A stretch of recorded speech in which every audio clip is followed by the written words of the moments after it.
The United States has gone through multiple currencies and central banks in its 240-year history. A central bank allows for the expansion and contraction of our currency supply, which affects the prices of goods and services in our economy. Since our latest central bank was created in 1913, one US dollar can only purchase 4 cents worth of what it could in 1913. The cost for a loaf of bread has gone up 24 times from 6 cents 100 years ago to $1.50 today. Imagine how much better off Americans would be if prices were not increasing so rapidly. If for decades, citizens could have saved wealth under their mattress. Part of the reason for this price inflation is the change in what a US dollar bill represents. Paper money used to be just a representation of the historical money that is gold, because gold has high intrinsic value. This was called the gold standard and was ended for the United States dollar in 1971. Then we were just left with cash, paper bills and metal coins.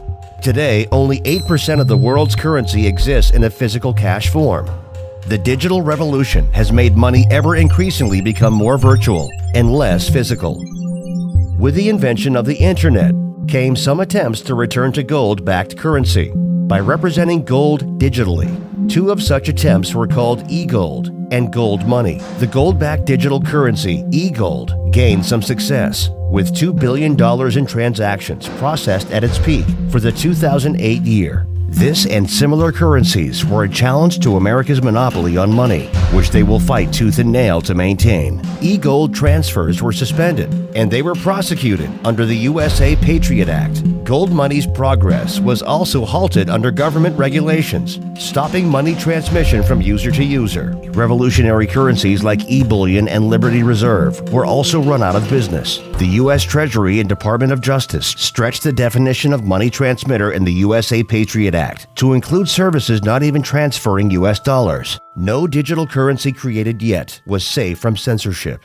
These digital currencies had the same fault, like the infamous file-sharing software Napster. A federal court ruled Monday Napster must stop allowing music fans to swap copyrighted material. They relied on a central point of control, server, or organization that could be hacked, legally shut down, or simply driven out of business by unmanageable compliance costs from government regulations. In the early 2000s, PayPal filled a market need for online transfer of dollars. The company is subject to money transmitter laws under all 50 states, in addition to the federal government. Regulations of PayPal create many drawbacks, including high fees and a lack of freedom from censorship. For instance, it cannot be used in Iraq, Afghanistan, Bangladesh, Pakistan, and countries on the U.S. economic sanction list. In addition to this, your personal transactions can be monitored legally by the government. In 2010, PayPal shut off the ability to donate to WikiLeaks after the organization released thousands of diplomatic cables. However, WikiLeaks was able to keep running through donations in a new digital currency called Bitcoin, which was first set up in 2009. Bitcoin is the first virtual currency to not have a central point of failure. Most importantly, it is resistant to government force. Its entire system is distributed and thus impossible to pinpoint and shut down. It is able to achieve this feat through cryptography, which is basically a fancy word for secure communication. The software, of course, takes place via the internet. It runs on a protocol like HTTP being the protocol for the World Wide Web. As it was designed, a distributed network of voluntary users provides the service to maintain the Bitcoin software system. This currency allows you to send a payment to anyone in the world online without using any bank, company, country, government, or otherwise trusted third party. Sending Bitcoin basically works like an email, except that a Bitcoin's unit of value cannot be duplicated. Only a specified number of Bitcoin units will ever be in existence. By May 2010, Bitcoin was beginning to trade in the real world. It is likely the first transaction ever made with the fledgling currency, which began in 2009. This Papa John's pizza might look like an ordinary delivery, but it seems likely to go down in history as the most expensive food of all time. In May 2010, a member pleaded to the community for someone to provide him with 2 pizzas delivered to his residence for his payment of 10,000 Bitcoins. This simple dinner cost the equivalent in Bitcoins of what would come to be worth over $10 million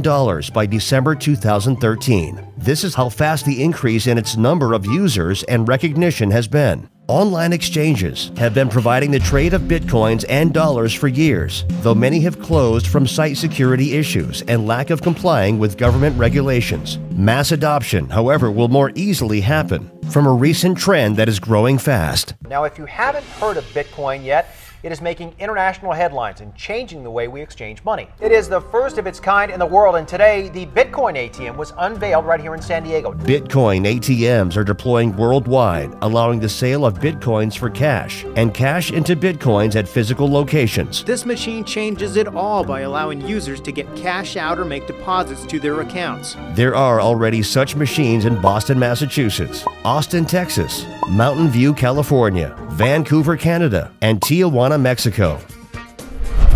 Bitcoin will succeed where past digital currencies have failed because it is not tied to any national currency. It has no central authority, and the supply cannot be manipulated. Bitcoin is like the internet in 1994. Few people used it, and even fewer knew how it worked. But it would go on to revolutionize nearly every industry in the world. Digital currencies are set to revolutionize money.